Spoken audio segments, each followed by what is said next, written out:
दोस्तों, क्या आप सिर्फ सोचकर अपना मोबाइल चला सकते हैं? मतलब बिना हाथ लगाए कॉल करना, सिर्फ दिमाग से नंबर सोचकर मैसेज भेज देना, यहाँ तक कि गेम भी खेल लेना।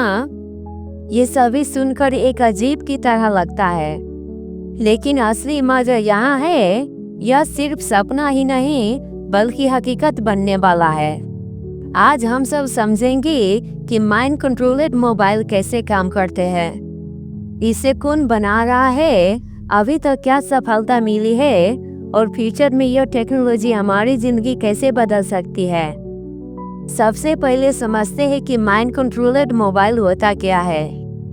हमारा दिमाग हर सेकंड में अरबों इलेक्ट्रिकल सिग्नल्स भेजते हैं। जब हम कोई चीज अपने माइंड में सोचते हैं व डिसाइड करते हैं, तब एक टेक्नोलॉजी इतनी एडवांस हो चुकी है कि एक छोटा सा चिप इन सिग्नल्स को पढ़ सकता है और डिसाइड कर सकता है कि यूजर्स अपने मन में क्या सोच रखा है, यानी कि आपका दिमाग ही आपका वायरलेस कंट्रोलर बन जाता है। यह टेक्नोलॉजी आखिर काम कैसे करती है, चलिए इसे सबसे सिंपल भाषा में समझते हैं। हमारे ब्रेन्स में बिलियंस ऑफ न्यूरॉन्स होते हैं। हर न्यूरॉन इलेक्ट्रिकल पल्स जनरेट करता है, जिन्हें हम न्यूरॉन सिग्नल्स कहते हैं। जब हम कोई काम सोचते हैं, जैसे मोबाइल स्क्रॉल करना, तब दिमाग में न्यूरॉन एक पैटर्न में फायर्स होता है। इसी को कहते हैं न्यूरल सिग्नल्स पैटर्न, और न्यूरालिंक चिप इन्हीं सिग्नल्स को पकड़कर समझती है। वही चिप आपको न्यूरॉन्स को कैसे पढ़ती है। न्यूरालिंक चिप में बहुत पतले थ्रेड्स लगे होते हैं। ह्यूमन हेयर के मोटाई से 20 गुने पतले होते हैं। ये थ्रेड्स न्यूरॉन्स के बिल्कुल पास रखी जाती है, ताकि वो जब भी सिग्नल्स को टिक करे तब चिप उसे डिटेक्ट कर दे। इसे ऐसे समझिए, न्यूरॉन बोला स्क्रॉल करो, तब चिप ने कहा कि मैं सुन लिया। वही न्यूरॉन सिग्नल्स को डिकोड करके न्यूरालिंक चिप में कैसे बदलते हैं।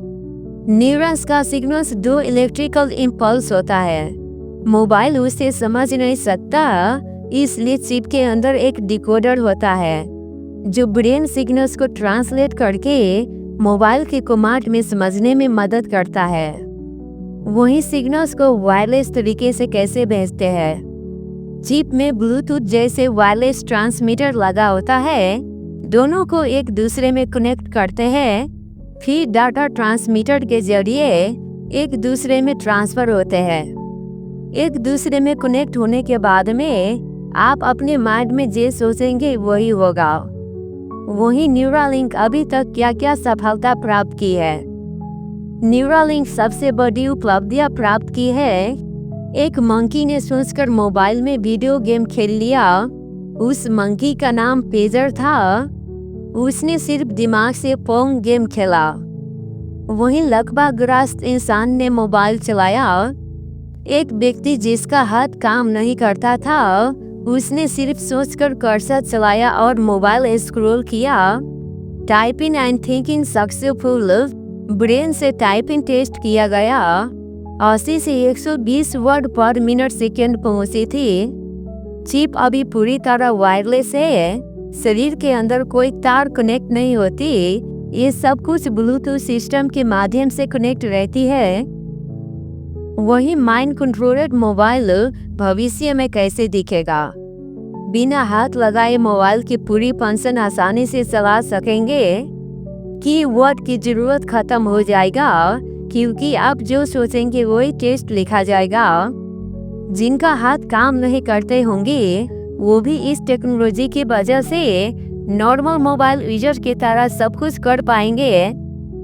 माइंड गेमिंग लेवल्स वर्ल्ड होगी, क्योंकि मानव की मस्तिष्क के सहायता से पूरे विश्व भरी गेम खेला जाएगा और ब्रेन से डिवाइस तक सीधा कम्युनिकेशन होगा। आपका फोन आपको बताए बिना आवाज के सीधे आपके दिमाग में मैसेज भेज देंगे। वही आने वाले समय में वैज्ञानिक ने काफी कुछ होने का अनुमान जताया है। जैसे कि मानव अभी सुबह उठते हैं और उसके मन में कुछ कार्य करने की इच्छा जागृत होते हैं, फिर उसके शरीर उस कार्य को पूरा करते हैं। लेकिन आने वाले समय में इन सभी कार्यों से विपरीत रहेगा, क्योंकि मानव सुबह उठते ही उनकी शरीर से कार्य करने की जरूरत नहीं पड़ेगा, बल्कि उस कार्य को अपने मस्तिष्क में रख लेना है और उसके बाद में वो कार्य अपने आप हो जाएगा। जैसे कि मानव सोचेंगे कि आज की वेदर क्या है, मोबाइल ऑटोमेटिक स्क्रीन पर दिखा देंगे। और आप अगर कोई चीज़ ऑनलाइन शॉपिंग भी करना चाहेंगे तो मोबाइल ऑटोमेटिक ऑनलाइन शॉपिंग कर देंगे। वहीं घर में लाइट की रोशनी ऑन रहेंगे तो आप लाइट ऑफ करना है तो सिर्फ अपने माइंड में सोच लेना है, वो लाइट ऑटोमेटिक ऑफ हो जाएगा। तो दोस्तों, ये सभी कारनामा किसी अजूबे से कम नहीं होगा, क्योंकि अगर ऐसा हुआ यूनिवर्स में तो मानव को कुछ करने का इरादा बाकी नहीं रहेगा इस ब्रह्मांड में। अभी की समय की बात करें तो मानव अपनी मेहनत के बदौलत कार्य करते हैं और उसके आधार पर अपने जीवन निर्वाह करते हैं, लेकिन माइंड मोबाइल कंट्रोल सोचने पर ही कुछ अजीब लगता है कि क्या होगा इस ब्रह्मांड में। मानव की कार्य करने की शैली क्या खत्म हो जाएगा या वैज्ञानिक कुछ ऐसा रास्ता निकालेगा कि मानव को भी कुछ भला हो सके। तो देखते हैं आने वाले समय में आखिर क्या होता है। तो दोस्तों, आप सभी को क्या लगता है, इसे आने से क्या फायदा होगा या घाटा? आप अपना विचार कमेंट बॉक्स में जरूर छोड़िएगा, क्योंकि आप सभी को विचार कुछ न कुछ अच्छा ही संदेश देता है। तो दोस्तों, आज की वीडियो यहीं पर समाप्त करते हैं और मिलते हैं आप सबके बीच में अगले वीडियो में। तब तक के लिए नमस्कार, धन्यवाद।